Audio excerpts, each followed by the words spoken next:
మనందరికీ తెలుసు జగన్మోహన్ రెడ్డిగా అత్యంత సన్నిహితుడైనటువంటి కడప మాజీ డిప్యూటీ మేయర్గా ఎవరైతే పనిచేశారో నిత్యానందరెడ్డి తన 100 కోట్ల రూపాయల రియల్ ఎస్టేట్ లావాదేవీలకు అడ్డుగా ఉన్నాడనేటువంటి ఉద్దేశంతో వైఎస్ఆర్సీపీ కార్యకర్త మరి మొన్న 2024లో కానీ పార్టీ కోసం అహర్నిశలు పనిచేసినటువంటి వైఎస్ఆర్సీపీ పార్టీ కార్యకర్త అనేటువంటి విషయం కూడా ఆలోచన చేయకుండా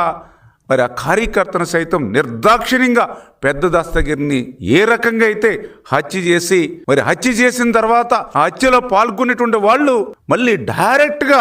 ఆ యొక్క నిత్యానందరెడ్డిని జగన్మోహన్ రెడ్డి అత్యంత సన్నిహితుడిని కలిశారని అంటే ఈ రకంగా హత్య రాజకీయాలకు వైఎస్ఆర్సీపీ పార్టీ ఏ రకంగా పేటెంట్ హక్కు తీసుకుంటుంది ఈ రాష్ట్రంలో. ఎందుకంటే ఇంకా దురదృష్టం ఏంటంటే ఆ రోజు సొంత బాబాయ్ వివేకానంద రెడ్డిని గొడ్డలి పోటుగా ఏ రకంగా అయితే హత్య చేసి తర్వాత అక్కడున్నటువంటి సాక్ష్యాలన్నింటినీ కూడా ఏ రకంగా రూపుమాపడానికి ప్రయత్నం చేశారో మళ్ళీ అదే విధంగా పెద్ద దస్తగిరి హత్య తర్వాత కూడా ఆ సాక్ష్యాలన్నింటినీ కూడా రూపుమాపేటువంటి విధంగా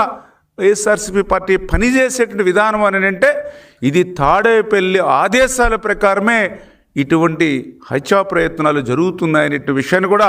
మరి స్పష్టంగా అందరికీ అర్థమవుతున్నటువంటి పరిస్థితి.